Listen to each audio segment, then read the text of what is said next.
Elazığ depreminde 2000 yılında çıkan deprem evi. TOKİ verdiği müteahhitler geldi buraya. Dediler 90 yılda size teslim edeceğiz bunu. Yıl 2024 olmuş. Halen bu ev yapılmadı. Yaptılar, merdiveni yok evin, görebilirsiniz. Merdivensiz bir evi gidip afete teslim eden bu müteahhiti koruyan kimdir Sayın Cumhurbaşkanım? Ben bunu merak ediyorum. Merdivensiz ev olur mu? Hangi çağda yaşıyoruz? Merdivensiz evde nasıl ben çıkıp oturacağım?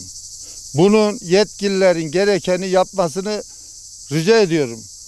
Biz eski evde oturuyoruz. Şu an sakat olan bir ev yani. Depremde çürük raporu verilen evde oturuyoruz. Bunu herkese söylediğimiz halde hiç kimse bu müteahhite bir şey yapamıyor. Bunun sebebi nedir Sayın Cumhurbaşkanım? Ben vatandaş olarak 4 yıldır mağdurum. Müdürü arıyorum, diyorum bu evi sen nasıl teslim aldın yani bunu yapılır diye nasıl teslim aldın? Bana diyor ki gel savcılığa seni mahkemeye vereceğim. 4 yıldır ben mağdurum ha, merdivensiz ev. Bu merdivensiz ev moda mı oldu? Nasıl yani bu devlet merdivensiz ev mi yapıyor? Sayın Cumhurbaşkanımdan ricam evimi yapılsın. Eğer yapılmayacaksa bu ev o aynı müteahhit gelsin bu evi kaldırsın. Ben bu evi istemiyorum yani. Bu evi bana zulümden başka bir şey yok. Arazim işgal altında.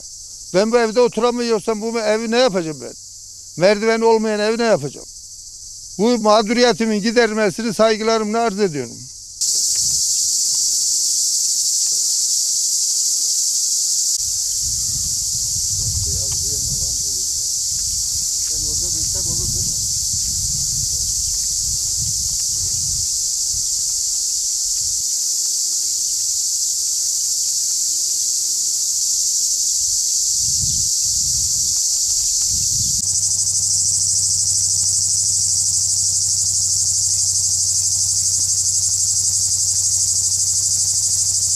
TOKİ'nin bana verdiği evin merdiveni olmadığından ağır hasarlı harabe evde hala kalmaktayım. 2020 depreminden belli.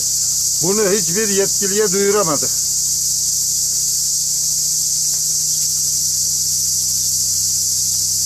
Ne halde olduğunu görüyorsunuz. Anlatmaya gerek yok. Ev, ağır hasarlı ev, toprak ev sonuçta.